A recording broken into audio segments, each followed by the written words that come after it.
श्री सद्गुरु महाराज की जय। पूज्यपाद महर्षि संत सेवी परमहंस जी महाराज का प्रवचन। महर्षि संत सेवी प्रवचन पीयूष। खुदा का रास्ता सीधा है। इस प्रवचन का दूसरा भाग। जो गुरु पूरे होते हैं वे शिष्य को खुदा का नूर दिखलाते हैं। अनवेतार्क उपनिषद में लिखा है, गु कहते हैं अंधकार को और रू कहते हैं तम निरोधक को, अर्थात अंधकार का निरोध करने वाले, प्रकाश में ले जाने वाले, तमसो मां ज्योतिर्गमय कराने वाले गुरु होते हैं। संत कबीर साहब का वचन है, गुरु नाम है ज्ञान का, शिष्य सीख ले सोए, ज्ञान मर्याद जाने बिना गुरु अरु शिष्य न कोय। गुरु ज्ञान को कहते हैं, शरीर को नहीं। जिस शरीर में ज्ञान रहता है वह गुरु का शरीर कहलाता है।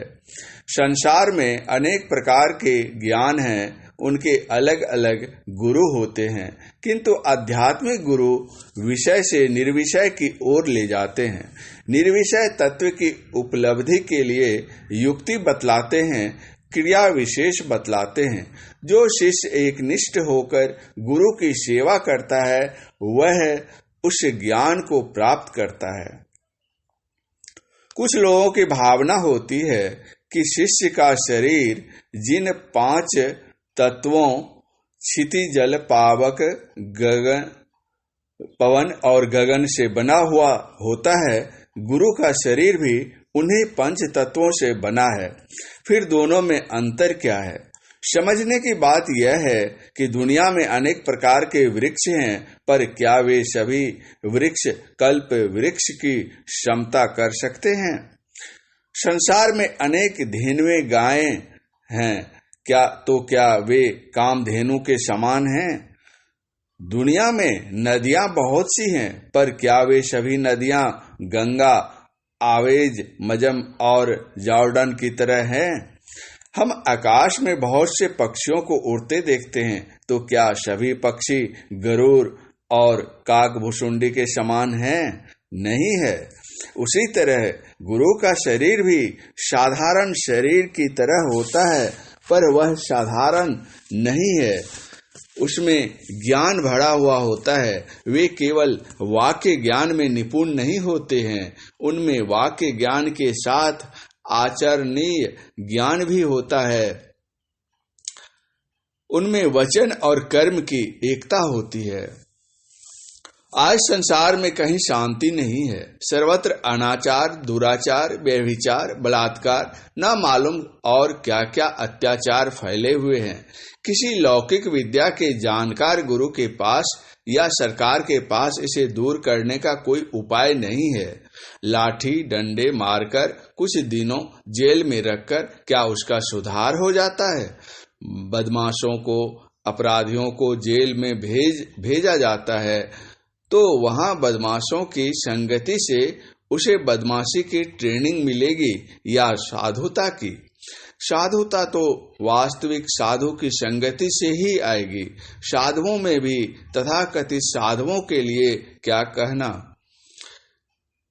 कबीर साहब ने बड़ा ही स्पष्ट कहा है, अवधु माया तजी न जाई आई, अवधु माया तजी न जाई, घर को तजी के मठिया छाए, नारी तजी के चेरी, बेटा तजी के चेला किन्ना, तहु मति माया घेरी।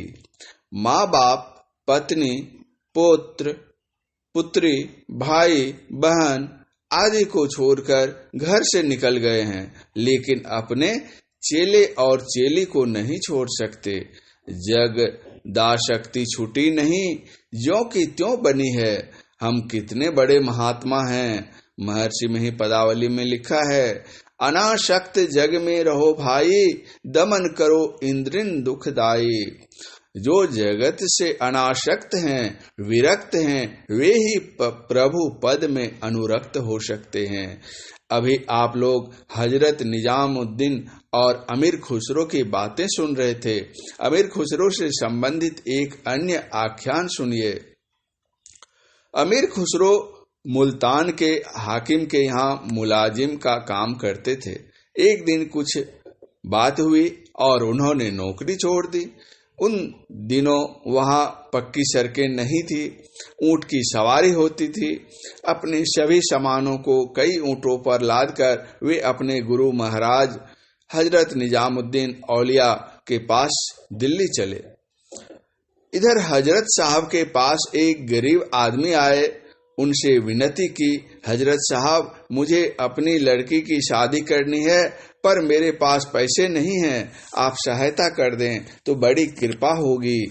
वे भी तो फकीर ही ठहरे, उत्तर दिया, देखो जी लंगर का काम तो किसी तरह चल जाएगा, आज रुक जाओ, आज जो भेंट होगी सभी तुमको दे दूंगा। दिन भर वह बेचारा बैठा रहा पर हजरत साहब को किसी ने कुछ भेंट नहीं की। दूसरे दिन भी वह बैठा रहा, फिर भी कुछ भेंट नहीं आई। तीसरे दिन भी इंतजार करने के बाद कुछ नहीं मिला तो बेचारा उकता गया और हजरत साहब से जाकर कहा, आप भी तो फकीर ही ठहरे, मेरी क्या मदद हो सकती है, आप आज्ञा दे तो मैं जाऊं। हजरत साहब ने उस व्यक्ति को अपनी जूती दे दी और कहा, इसे ले जाओ, बेच लेना। उसके मन में खिन्नता आई कि इससे कितने पैसे मिलेंगे और इससे क्या शादी होनी है। वह मन ही मन सोचता हुआ उदास चेहरा लिए जूती लेकर जा रहा था। उधर से अमीर खुसरो आ रहे थे। रास्ते में दोनों में भेंट हो गई। अमीर खुसरो को कुछ सुगंध मालूम पड़ी। उनके मन में हुआ कि यहाँ तो गुरु महाराज की सी सुगंध पड़ रही है। जब निकट दोनों आमने सामने हो गए तो खुशबू बढ़ गई। फिर वे आगे बढ़ गए तो मन में होने लगा, हो न हो इसी आदमी के पास कुछ है जिससे खुशबू आ रही है। उन्होंने कहा, सुनो जी, कहाँ से आ रहे हो? उस व्यक्ति ने उत्तर दिया, बेटी की शादी करनी थी, गया था हजरत निजामुद्दीन औलिया के पास कि कुछ पैसे मिलेंगे, लेकिन वे भी तो फकीर ठहरे, कुछ नहीं मिला, इसलिए उदास जा रहा हूँ। अमीर खुसरो ने कहा, वे खाली हाथ तो किसी को नहीं भेजते, अवश्य कुछ न कुछ दिए होंगे। उसने कहा, हाँ, अपनी जूती दी है और कहा कि इसे बेच लेना। अमीर खुसरो ने कहा, लाओ लाओ देखें कौन सी जूती है। उसने जूती दिखलाई तो अमीर खुसरो ने पूछा, इसे तुम बेचोगे? उसने कहा, हाँ। अमीर खुसरो ने कहा, लाओ मुझे दे दो।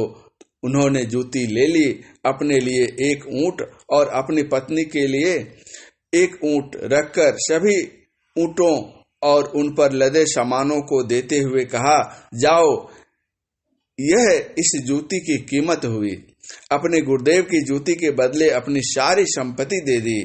इसको कहते हैं त्याग और गुरु के प्रति संपूर्ण समर्पण भाव। गुरु नानक देव जी के बाद दूसरे गुरु हुए अंगद देव जी, तीसरे गुरु हुए अमरदास जी, उनके बाद चौथे गुरु कौन होंगे? यह समस्या खड़ी हो गई, क्योंकि उनके अनेक शिष्य गुरु बनने के लिए तैयार थे। गुरु अमरदास जी ने उन शिष्यों की परीक्षा लेनी सोची।